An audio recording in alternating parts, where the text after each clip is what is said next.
ভাড়াটে কর্মীরাই কি রাজ্যের প্রশাসনিক কাজের দায়িত্বে? এমনই বিস্ফোরক প্রশ্ন তুললেন বিধানসভার বিরোধী দলনেতা শুভেন্দু অধিকারী।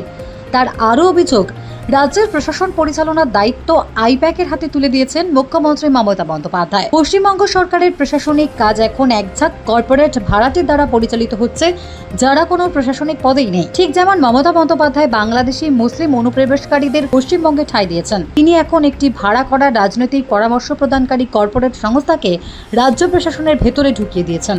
তথ্য ও সংস্কৃতি বিভাগে ডিরেক্টর পদমর্যাদার অ্যাডিশনাল সেক্রেটারি পদে কর্মরত একজন WBCS অফিসারকে নির্দেশ দিচ্ছে একটি বেসরকারি সংস্থার সাধারণ কর্মচারী। ভাবা যায়, ভূভারতে এমন নিদর্শন কেউ দেখেছেন বা শুনেছেন? প্রশ্ন বিরোধী দলনেতার। WBCS অফিসার অ্যাসোসিয়েশন এবং IAS অ্যাসোসিয়েশনের পশ্চিমবঙ্গ ক্যাডারের অফিসাররা সরকারের সঙ্গে কোনো বৈধ বা সাংবিধানিক সম্পর্ক না থাকা কিছু কর্পোরেট কর্মচারী তাদেরকে নির্দেশ দেবার এই ঘটনা প্রসঙ্গে কি কিছু বলবেন? তারা আদৌ কি কিছু বলেছেন? প্রশাসনিক সংগঠনগুলির এই বিষয়ে কি কোনো বক্তব্যই নেই?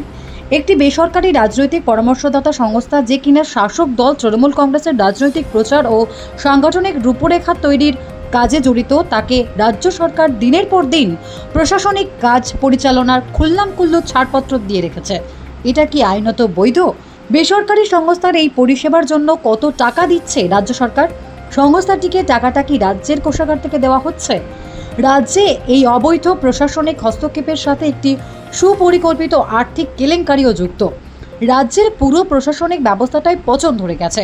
মমতা বন্দ্যোপাধ্যায়ের সরকার শুধুমাত্র শাসক তৃণমূল কংগ্রেসের দলীয় স্বার্থে কাজ করে চলেছে, আর প্রশাসন তা মেনে নিয়ে কোনো বিরোধিতা না করেই চুপচাপ সেই কাজে সহযোগিতা করে চলেছে, যাতে মুখ্যমন্ত্রীর আরও একটি মেয়াদ নিশ্চিত করা যায়।